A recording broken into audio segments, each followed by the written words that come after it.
Hello আসসালামু আলাইকুম everyone, welcome to my another new blog. Already বুঝে গিয়েছো আজকে আমরা যাচ্ছি শ্রীমঙ্গলে। তো যাওয়ার পর নেমেই প্রথমে আমরা লাঞ্চ করে নিলাম, দেন আমরা আমাদের হোটেলের উদ্দেশ্যে রওনা দিয়ে দিচ্ছি। রাস্তায় অনেক বেশি জ্যাম ছিল, তাই আমাদের আসতে লেট হয়ে গিয়েছে। আমাদের চেক ইন টাইম ছিল 11টায়, বাট আমরা রিসোর্টে পৌঁছাতে 3টা বেজে গিয়েছিল।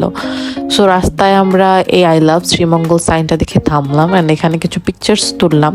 তারপর আমরা লাউয়াছড়ার ভিতর দিয়েই চলে যাচ্ছিলাম আমাদের রিসোর্টের দিকে। আমরা আজকে অনেক সুন্দর একটা রিসোর্টে যাব অ্যান্ড আমাদের রিসোর্টটার নাম হচ্ছে টিলাগাঁও।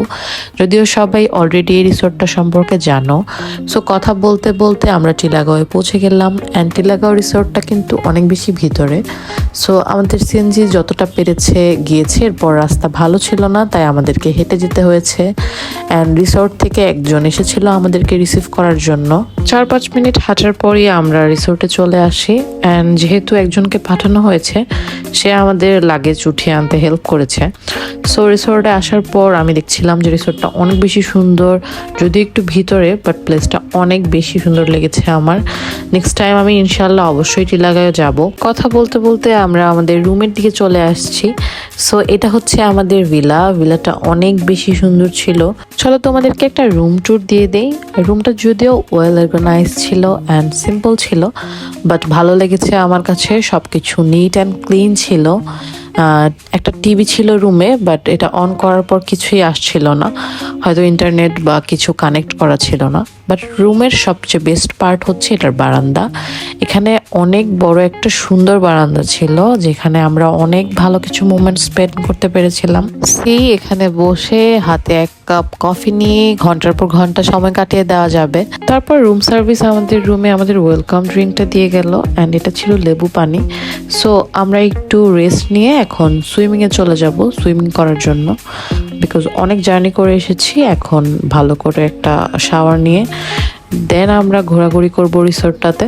তো এটা হচ্ছে টিলাগাঁওয়ের পাবলিক সুইমিং পুল অ্যান্ড ওদের জাস্ট একটা রুমে একটা প্রাইভেট সুইমিং পুল আছে, আর কোনো রুমেই অ্যাটাচ সুইমিং পুল নেই। এটা হচ্ছে সবার জন্য।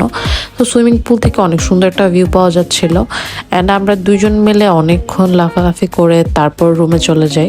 অ্যান্ড রুমের দিকে যাওয়ার পথে এই সুন্দর একটা ভিউ পাওয়া যায়। রিসোর্টে অ্যাক্টিভিটি ওরকম কিছুই নাই, বাট আপনি রিল্যাক্সে কিছু সময় কাটানোর জন্য এটা চুজ করতে পারেন। অনেকেই ফ্যামিলি ফ্রেন্ডস নিয়ে যায়, আমরা সারাদিন আড্ডা দিব, জাস্ট রিল্যাক্স করব, নো অ্যাক্টিভিটিস।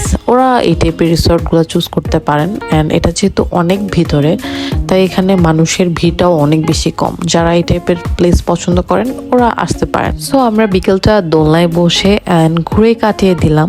অন্ধকার হয়ে যাওয়ার পর থেকে একটা ফুললি ডিফারেন্ট ভাইব দেয় রিসোর্টটার মধ্যে। অনেক হরেবল মনে হয় অ্যান্ড আমার অনেক বেশি ভয় লাগছিল, বাট মজাও লাগছিল। অ্যান্ড 8টার মধ্যে ওদের ডিনারটা সার্ভ করে দেয়। আমাদেরও অনেক বেশি ক্ষুধা পাচ্ছিল, তাই আমরা 8টার আগেই চলে গিয়েছিলাম। অ্যান্ড আশেপাশে কোথাও ফুডও পাওয়া যাচ্ছিল না যে আমরা অর্ডার করে খাবো।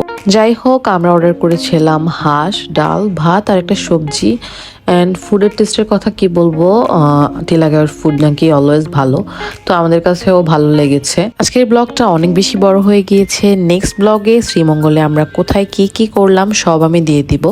So that's it for today. যারা এখনো ফলো করো নাই অবশ্যই পেজটা ফলো দিয়ে আসো। আল্লাহ হাফেজ।